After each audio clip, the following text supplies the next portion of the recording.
Hello and welcome back to the Hub. I'm your host, Matthew Hubbard.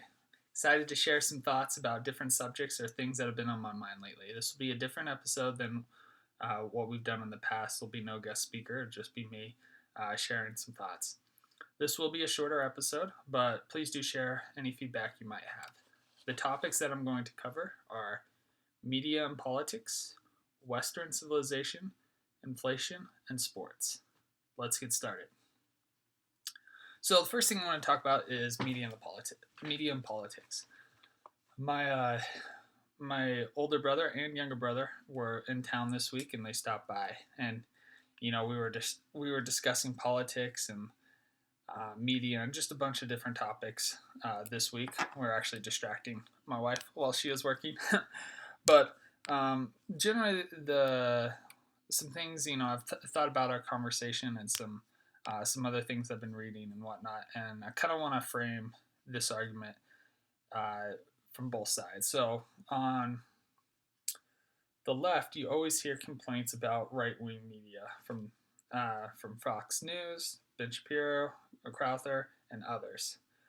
And the common complaint is like, hey, they're spreading false narratives. It's untrue. It's divisive. It's racist. Whatever they might say.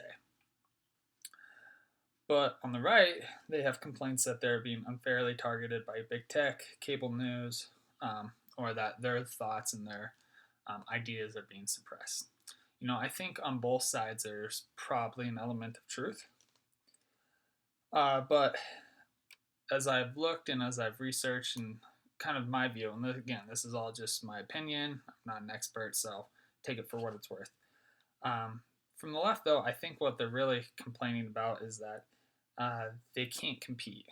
Uh, you know, it goes back to if you can't compete with, if you can't beat, a competitor one on one, a lot of times they'll try and get the government to restrict or regulate, and we see that a lot with the current, big tech platforms. And the right falls into this as well, but it's a kind of the sense of like, well, they might be saying X, Y, Z, but because we don't like it, um, and we want to control the narrative, and we can't. We're losing eyeballs. We can't. We can't. We're not. Our viewership isn't the same. We're not. We're not a monopoly, and we're facing some stiff competition. We don't like that. We want to kind of restrict the what's happening. But on the right, uh, I feel like, yeah, maybe big tech is maybe targeting them a little bit, but I can readily find, you know, Ben Shapiro's latest videos. I can regularly find, uh, a newsletter or Substack. I can find information from a different perspective. But I think the overall thing is that whoever controls the information uh, controls, the views and the impressions of society. The pen is mightier than the sword.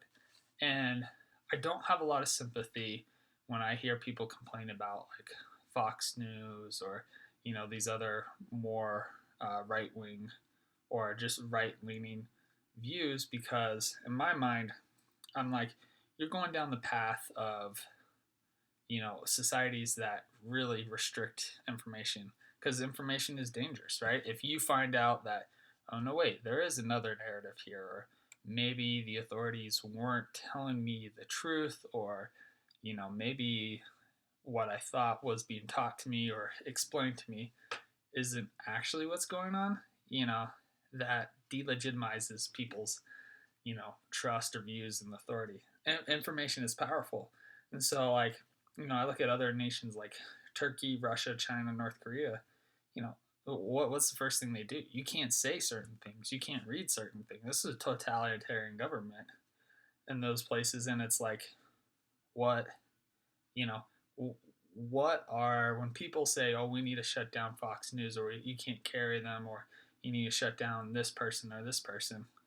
For me, that you're going down the path of totalitarian government. You trust your citizens to, you know, read and understand and research and figure out like, hey, maybe this is a little like out there, and then vice versa. Like, maybe there's some weight to this story. So, there's another argument like maybe these platforms or these figures are spewing unnecessary hate or divisiveness or whatnot. And that's kind of a judgment call, but I feel like a lot of times it's more often like you just don't like what they say, and so you're just trying to restrict it because one, you either can't compete, you're losing eyeballs, or two, you want to control the information, control the narrative, and I just don't have a lot of sympathy for the second one where you're just trying to, you know, there's only one way to view this thing. There's only one way to, talk about certain things like that. That's not good for us as a society, and it's not good for us individually. Like, we need to be able to research and think things through. So for me personally, like I actually try to avoid extreme, people on the left or the right. I try to live in the middle because it forces me to think critically and for me to kind of form my own opinions rather than saying, oh, what did this person say? And then I'm going to follow what they say. I mean, you definitely do that, and I do it too.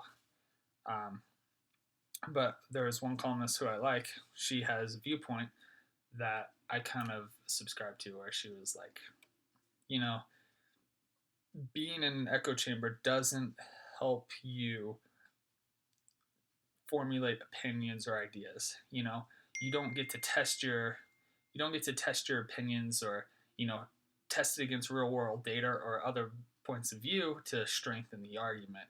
If you're living in a certain camp and you're always, it's like, oh yeah, that makes sense, or yeah, that's what I agree with, then like you never really strengthen your arguments, your point of views. You don't see the weaknesses and your points of views. Whereas like in the middle, if I tried to form those opinions and then read other points of views, my overall argument is strengthened. And I've kind of noticed that with my views on capitalism, uh, constitutional democracy or republic, Western civilization in general. Ever since last year with these views of like, oh, the U.S. is systematically racist or whatever the case might be, because I've heard some of these other arguments, my viewpoint, or actually I've strengthened, I think, my arguments here a little bit in favor of capitalism, in favor of, the U.S. government and, constitutional republic.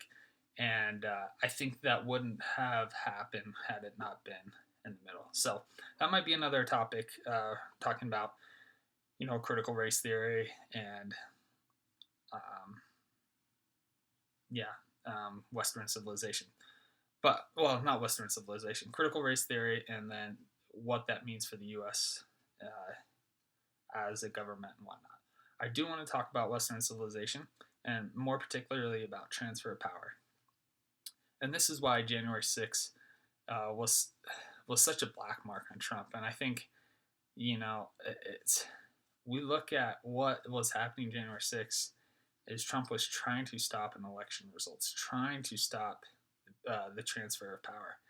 And for me, that's like, yeah, that's a black mark. Like, if each side can't accept when they lose, then we're really not a nation of law and order. We're just being governed by, mobs. We're just being governed by, it's a totalitarian or autocratic type of government. It's not one governed by law, constitution, or order. It was wrong for the left to delegitimize Trump's win in 2016. The whole Russian collusion theory. But it was also wrong for people now on the right to delegitimize Biden's win. I mean, in my mind, even when the election was going, results were being contested in lawsuit and all this other stuff. It was Trump's Justice Department that was looking into this stuff, and everything came back as no real widespread fraud, and his lawyers, they didn't really have evidence when they testified in court. So for my mind, it's like, look, even the people in power, Trump's own Justice Department wasn't, couldn't really find anything to push. I think the big lie was that the election was stolen from Trump. That if we can't accept when we lose, then we're really not a nation of law and order. And I think this is super important because, you know, uh, if each side says, like, fight like hell when they lose, it isn't really helpful or productive for society as a whole. The true mark of freedom or civilization is that the losing side, the people out of power, still have their lives and they can still live freely without fear of retribution. Like, that to me is the crux of government. Like, the ruling power will always do what they can to, get more power. It's like the old the old saying from Palpatine. Those in power fear to lose power. Even the Jedi. But each side, when they're in power, they're going to do what they can to strengthen their hand. But when they lose, if they, if the other side doesn't take out retribution against them, then we really are a nation of law and order. I feel like we're a civilized society. But if you're out of power and you have to fear for your life, or whether that means that your property is going to be confiscated, or you're going to be killed, or you're going to be shunned, like, that's not that. I mean, that's just tribal. That's just tribal warfare right there. It's not really a mark of a civilized society. So, I I don't know. I think the media is definitely inflamed loudest voices on either side, not necessarily uh, to the benefit of society as a whole. But I think the important thing is like, look, if you can't accept the losing, um, well, the mark of a true society, I feel like, or a civilized society, is when you lose. Mark of freedom, I guess I would say, is when you're not in power, you can still live your life to the fullest without fear of government, retribution, or anything like that. And it's interesting enough is, like, when I've looked at ancient civilization, Rome never really solved this problem. They never really figured out how to, once they became uh, a dictatorship after Caesar Augustus, they never figured out how to transfer power in such a way that that wasn't solved through force. There was a emperor. I can't say his name. I'm not good with pronunciation, so bear with me. Diocletian. He basically broke up the empire into four different parts, and had four different rulers, anointed four different rulers, and within a year or two, like, they were fighting each other, and then he had to, like, bring back the empire together, and then he tried to split up again. But, like, there was no it was, the power is up for grab. It wasn't there. The power wasn't vested in the people or in institutions. It was just vested in whoever had the largest army and whoever had the most force. And yeah, that's not an avenue we want to go down. All right, third item I want to talk about is inflation. The Fed has said that inflation is transitory, but it looks like maybe it's here to stay. And people might ask, well, what's wrong with inflation? Higher wages for workers also means higher prices. It just means the value of your dollar is worth less. So a dollar that you have now, before it could buy, let's say, junior bacon cheeseburger from Wendy's. Now it's going to take $5, and so your one value of dollar that you have, the $1 that you have, is now worth less. And you're like, well, as long as I get paid more, that's not an issue. True, but think about, let's say you had $10,000 in savings. At $10,000 you had could buy a new car, but now because of inflation, you can only buy like a wheel, kind of thing. It destroys people's savings because the value of the currency just depreciates. So interesting to see, rising prices. My wife and I went to Home Depot this past weekend, and I've heard a lot about lumber prices, skyrocketing. So I was like, well, let me go check it out. So a 2x4, I think by 12 feet, was about $7 plus. I don't really know lumber prices, so I asked my dad, like, what a 2x4 used to go for, and he was like around $1 or $2. And so that's more than a 3x price increase. So when the Fed says it's transitory, what they really mean is, like, there's been constraints in the supply chain. We shut down the economy, but demand was kind of still there. People really, started moving into houses. Home builders, short supply of new homes, and so as supply comes back online, ramps up as people fully and states fully reopen, supply should go from being constrained to being fully operational, full supply. But or it could mean that this really is inflation.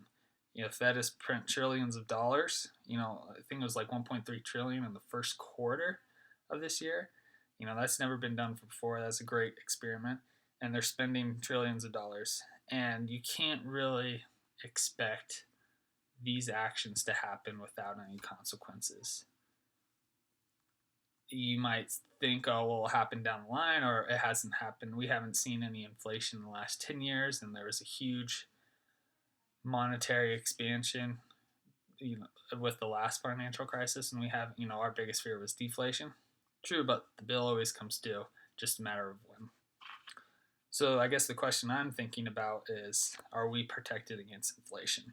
Is your portfolio protected against inflation? Like, where am I putting my $10,000 so that, in a year, it's that $10,000 really only buys me like $5,000 worth of goods.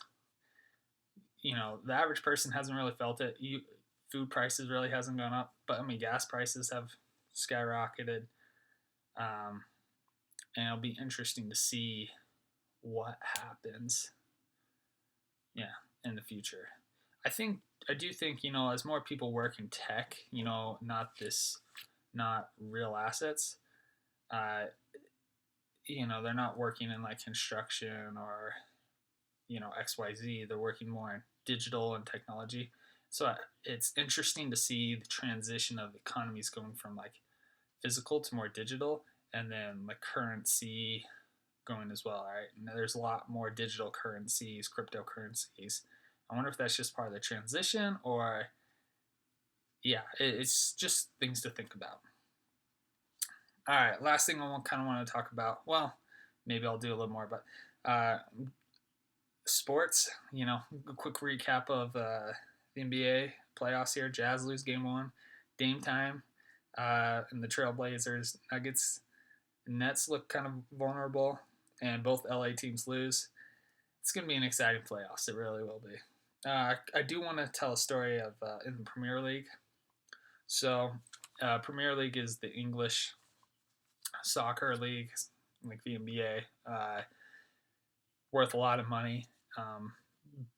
They do this thing in the Premier League where the top 4 teams who win that season are able to compete in the Champions League, which takes the best teams from each of the leagues in Europe, and they play against each other. And a lot of money's at stake, and it's what teams shoot for. If they can't win the Premier League, they at least want to make the top 4, because there's a lot of money at stake making it into the Champions League. So there's a team, Liverpool, and they started out first in the Premier League, and then they dropped all the way down to 8th throughout the season, and they've slowly kind of inched their way back up. But a week ago, they were outside the top 4, and they had to win the last 3 games to make it to the top 4 and into the Champions League. And there was just it's just a really cool story. The goalkeeper, his name's Allison, his dad unexpectedly passed away. He drowned. His dad's from Brazil, and he unexpectedly drowned. It was a really sad story. Allison, obviously was not expecting it. He didn't have a couple of good games. He recently also became a father. It was just like a really trying time for this goalkeeper, for Allison. Anyways, so a couple games go by. Liverpool's like right on the cups of making it to the top 4. They're playing a team. It's in stoppage time. It's like the 95th minute, and Liverpool has a corner kick that they can take. So Allison walks up, because he's like, well, the game's over basically after this corner kick. comes up and he has this beautiful header to win the game. It was unreal. It was just one of those feel good stories. It was like, man, his dad just unexpectedly passed away. Recent came father. He just had a really rough stretch, and then for him to have this header to win the game in stoppage time was just phenomenal. And the story is kind of a fairy tale ending story. Liverpool is now in the top four. They finished. They won the rest of their games, and now they're in the Champions League. So just kind of a really cool story from the sports side. So I guess two other things I kind of want to talk about. I've been reading a couple of books. One is called Carnage and Culture by Victor Davis Hanson, and basically the question is, why was it the Spanish that was invading Mexico? Wiping out the Aztecs and not the Aztecs invading Spain? Or why was it the British, wiping out the Zulus and not the Zulus the British? And, this kind of, I've been reading this kind of in the context of like, people will say Western civilizations like racist or systematically racist. And I don't think that is very informative because it doesn't, I think the better question is, well, why was it the British that had the empire in the 1700s and 1800s? Why was it the British that were, Britain's immigrating to all the different parts of the world during that time? Why wasn't it, people from Africa doing that? Or why wasn't it the Middle Eastern, the Ottoman Empire that was sending immigrating people to England or America? I think those are the more insightful questions. I think those are the questions that will yield better insights than saying, oh, Western civilization's racist because they had slaves. Like, I don't think that yields a ton of insight. I mean, maybe a little, but I think the better questions would be, yeah, why was it England or Spain or the Dutch that were in India, China, or in Africa or South America? Like, why was it? Why were they the ones exploring? Wiping out civilizations, taking gold, silver, and not the other way around. And this book, Carnage and Culture, talks a little bit about, his thoughts and his theories about why that was the case. Super interesting. Would recommend it. Another book I've been reading again, kind of going back to Western civilization and kind of understanding the origins, how it grew, and the roots of things. And another book I'm reading is called The Greek Way by Edith Hamilton. She's famous for mythology as well. Greek mythology. It's a book. I haven't read all of it, but I've read parts of it, and it's very, very good. Helps, it explains tells the stories, all the mythology stories. But this book, The Greek Way, talks about what the Greek way, like what makes the Greeks different from every other ancient civilization. And a lot of our current civilization is based on Greek way of life, like democracy, republic, just there's a lot of culture. A lot of our culture is based off of ancient Greek. And so one phrase that I really, really liked, I'm not done with this book yet, but one phrase I really liked was, the ancient Egyptians built tombs, ancient Greeks built theaters. And, Greece was really the first civilization to kind of celebrate life, enjoy life. They built theaters, they had fun, it's comedy.